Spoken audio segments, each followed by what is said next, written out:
जय हिंद बच्चों।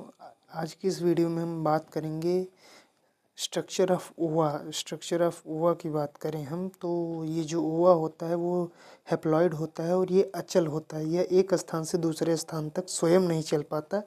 इसे एक स्थान से दूसरे स्थान तक मतलब ओवरी से फैलोपियन ट्यूब तक लाने के लिए इसमें सिलिएटेड एपिथेलियम द्वारा यह एक स्थान से दूसरे स्थान तक ढकेला जाता है। तो हमारा ये अचल ओवा होता है, हैप्लॉइड होता है। इसमें ये देखिए मैंने आउटर लेयर कोरोना रेडिएटा दिखाया है।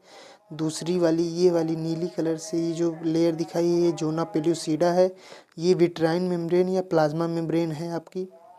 विट्राइन मेम्ब्रेन या प्लाज्मा मेम्ब्रेन है बच्चों। ये साइटोप्लाज्म भरा हुआ है कोशिका द्रव, ये न्यूक्लियस है। तो इस प्रकार से ओवा का स्ट्रक्चर, स्पर्म और ओवा का स्ट्रक्चर आपसे पूछा जाता है। तो आई होप ये सारी चीज़ें आप अपने हिसाब से देख लीजिएगा।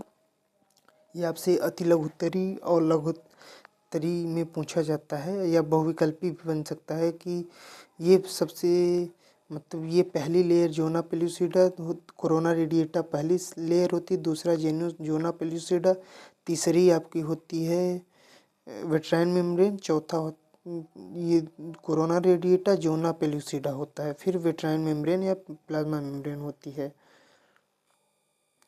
तो बच्चों ये जो होता है ये लगभग 100 माइक्रोन का लगभग व्यास का छोटा गोलाकार और अचल होता है और अगुणित होता है ह्यूमन एग।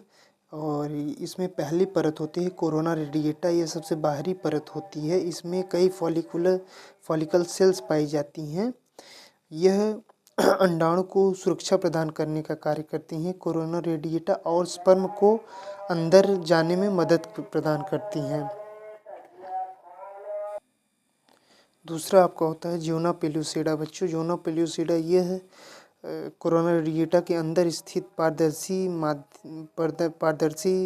परत होती है, ट्रांसपेरेंट परत होती है। यह स्पर्म को पहचानने में मदद करती है और फर्टिलाइजेशन के बाद यह किसी अन्य स्पर्म को अंदर आने से रोकती है, मतलब ओवा के अंदर आने से रोकती है किसी दूसरे स्पर्म को। ये प्लाज्मा मेम्ब्रेन या वेटिलाइन मेम्ब्रेन होती है बच्चों। यह जोना पेल्यूसिडा के अंदर पाई जाती है, मतलब पहला कोरोना रेडिएटा पाई जाएगी, दूसरा जोना पेल्यूसिडा, तीसरा प्लाज्मा मेम्ब्रेन या वेटिलाइन मेम्ब्रेन पाई जाएगी। यह जोना पेल्यूसिडा के अंदर पाई जाएगी। यह मेम्ब्रेन स्पर्म और ओवा के फ्यूजन में मदद करती है, स्पर्म और ओवा के फ्यूजन में मदद करती है। चौथा होता है साइटोप्लाज्म या फिर